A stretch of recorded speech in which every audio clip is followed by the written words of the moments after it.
101.1 FM, AM 1160, and WCCSradio.com. My goodness, I've got a studio full of people here this morning. Gracious sakes. The Historical and Genealogical Society of Indiana County. I guess they got 2 events coming up. You need more people. Is that right, Jonathan? That's correct. We had a very successful talk with Dr. Kevin Patrick to start off the month, and we actually have 2 more events happening right in a row here in June. So it's been crazy over there at the Historical Society. Lots of hard work from our volunteers. We've been collaborating with other organizations, so it's great to see all the hard work that's going in. Yeah, and people love the programs. Our conversation this morning is brought to you by Marcus and Mack. Voted best personal injury law firm in the Best of Indiana County contest, Marcus and Mack, a law firm representing injured people. So rather than our Facebook listeners, or viewers, watching and seeing all of these people here and me not introducing them right off the bat, let's do that. Right away. We've got Jonathan Bogert, whose voice you just heard. Next to him is Alan Feechuk. And then also in the studio with us this morning, and you can wave as I introduce you, is Kathleen Kearns and Joe Nelson and Michael Schwartz. There you go. Everybody's been introduced now, so let's find out what's going on. Crowd's all here, yes. Yeah, so what do you have? So to start off, we have an exhibit opening and reception coming up on June 17th. And the tagline is "The circus is back in town." And folks might ask, okay, well, what does that even mean?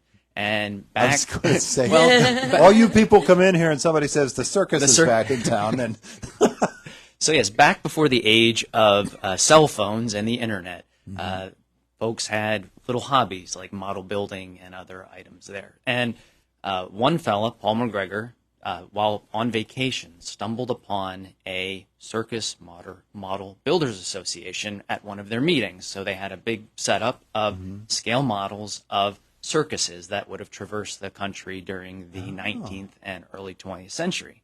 So he got going in his mind and came back home and started constructing his own circus. And it's 3/4 of an inch to a foot scale. And for those viewers who are listening, that's about 2 shoe boxes stacked on top of each other for your standard circus car that has everything within it.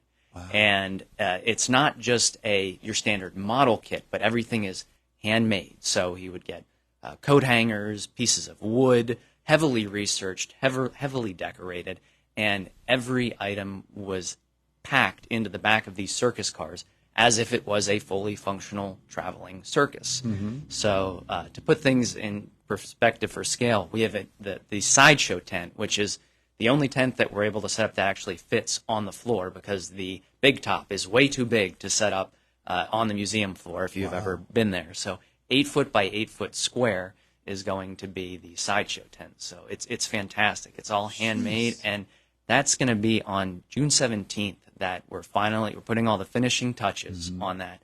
A little polish there, a little bit of extra cleaning and dusting because it has been in storage for a while. Last time, I believe it was displayed about 20 years ago. Oh, yeah. Yeah, about 20 years ago. So June 17th is this Saturday, right? Yeah, June 17th is this Saturday, and our program folks have been recruiting other circus personalities. So we have Musclemen, and we have a clown, and we have other circus-related games. We have some folks helping out. There'll be popcorn, snow cones, etc. And folks will be able to come from 1 p.m. to 3 p.m. at the Armory, free of charge. Families are welcome, and they can see this fantastic display as well as learn about the gentleman that created it, along with circuses that came to town and the county back throughout the county's history. So give us an idea. When did he do this? That would have been in the 1960s. So again, pre-internet, pre-cell phones. And we have a couple of instructions for putting these items together. But a lot of what we've gathered with assembling it has been the efforts of Gene Decker and Tom Crum, 2 of our volunteers who, one fellow is an engineer and the other is heavily involved in model railroading. So as a result, their 2 minds together, they've been able to assemble this piece here. Yeah. So that's 1 to 3 on Saturday. Yes, 1 to 3 on Saturday at 621 Wayne Avenue, free to attend. But that's not all we're doing this month. It's not, Alan. I think this is your cue. I think so. So our next event's coming up on June 25th at 5 o'clock. It's a mystery dinner theater experience, Murder at the Sock Hop. It's a joint fundraiser between the Historical Society and the Indiana Players. Tickets are on sale now, $35 a person, and they must be purchased in advance. And they're available on our website at hgsic.org or at the Society, which is at 621 Wayne Avenue in the old Armory building. All right. So, I'm guessing that's where Kathleen and Joe and Michael well, come that's where all of these fine people come in. Yeah, okay. But they did a fabulous job putting together the program. But before they talk about the program, I'll give a little more of the logistics, and they can give all their information. So also that evening, we're going to have a 50-50 raffle. We also have a 1950s themed basket raffle happening. If you can't make it to the event that day, those tickets are being sold currently now at the Historical Society. They're $5 a ticket, which gives you 5 chances to win, and the basket is valued at approximately $325. Wow. There's also going to be prizes awarded that evening to the best dressed male and best dressed female. So come dressed in your 50s best. Costumes aren't required, but they're encouraged. Everybody can have a lot of fun with that. Yeah. The evening's going to start with a cocktail hour. Starting at 5, the doors will open at 4:30 that evening. It'll be at the Indiana Eagles. Followed by dinner. That's all included in the ticket price. There's also going to be a cash bar, and we're going to have 2 signature cocktails that evening, a Tom Collins and a Slow Gin Fizz. And like I said, the Indiana Players have been gracious to put on the program, so I'll let them talk more about that. All right, then. My goodness, what a background that is, huh, Kathleen? We actually partnered last year for a 1920s themed murder mystery at the Coney. And it turned out so well that we decided to do it again. So we had a lot of flappers last year. Now we're hoping to have some Bobby Soxers. So it's Murder at the Sock Hop, and Michael Schwartz and I wrote the script, and I'm directing. And Joe Nelson is one of our participants, Mary. But we don't like to talk a lot about the acting part of it because So you're not going to let me pry it out of you here? it's an immersive experience. So we really don't want you to think we're going to the theater, right? We want you to think we're going to the sock hop. Okay. And Principal DeWitt over here. Principal DeWitt. DeWitt of the newly named Etzel Ford High is putting on a fundraiser. And Mary is one of the students. And there are other students there. You always have to have the janitor. These things can get messy. Yes, absolutely. You always have to have security. So, there'll be some different figures like that involved. But basically, there's going to be some dance contests, and that's the real draw of the night. Everyone's going to the sock hop for the dance contest. And suddenly... something might happen. I don't know. Suddenly... Well, Principal DeWitt, let's talk about what happens here with you on this particular night. Because we don't know if you're a victim, if you're a perpetrator of a crime. We don't know if the crime occurs. We're just wondering about this mysterious night. That's right. Well, the principal is trying his best to be with it and kind of be one of the hip kids, and he's not very good at that, but he does his best, and he wants things to go well, and he really doesn't want problems because that means calling parents and stuff like that. I see. So, yeah. Which he kind of hides from. He'd just as soon not get into that. Exactly. So when if and when things start to go wrong.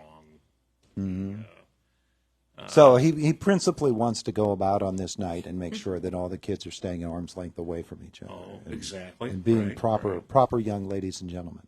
Very much so, very much so. He'll be keeping an eye out for that. And one of those students is Joe. Yeah. Are you behaving yourself on this particular night, or do we not know Absolutely. that? Oh, yes. She says yes. She says yes now, but it sounds like it's a ton of fun. Absolutely. I'm super excited for this dance competition. Anyone who comes is welcome to participate in our dance competition. So Really? Anybody who Yes. actually attends the Yeah. evening? So basically, we want to welcome them as if they are guests at the sock hop. We're not going to force anyone to participate. Some people like to sit back and watch, but anyone who wants to participate, there's many opportunities. Hula hoops, dancing, All this cool stuff. exactly. All right, and of course, the whole point of the evening is that Raising money to support both the Indiana Genealogical, Historical and Genealogical Society and the Indiana Players, two very worthwhile organizations in town. And we're just so delighted that we can, partner with them again. I would like to say, though, that we also rely on our friends in the community. These events are not easy to put together. So we have sponsors. We have a gold level sponsor for folks donating $500, and that would be Remax Real Estate Specialist, Infirst Financial Advisors, and S&T Financial Services. Silver level, donating $250, Mark Arbuckle Nissan. And at the bronze level, Caden and Vilporis, Cavalencia Orthodontics, and Jacob, A. Davis, which is insurance company. But there's always room for more sponsors. So anyone in the community want to jump in, we'd appreciate it. who do they need to contact for that? They would contact Jonathan and Alan. So, Alan, for people who want to come to this event, Yes. give us the date and the ticket information. So it's being held Sunday, June 25th at 5 o'clock at the Indiana Eagles. Doors will open at 4:30. Tickets are $35 a person. We ask you that you purchase those in advance. There will not be tickets sold at the door. They include your dinner. They include your dinner. They include the cocktail hour. They do not include alcoholic beverages. You got to purchase those on your own. And tickets are available on our website, which is hgsic.org, or they can stop into the society at 621 Wayne Avenue in the old Armory building, and they can get their tickets there as well. Terrific. Sounds like a fun night, doesn't it? Yeah, come on out, get your dancing shoes on and all your great moves. There'll be music, food, prizes. What more could you want? No harm will be done to anybody possessing Well, a ticket on that night. disclaimer, I can't guarantee that.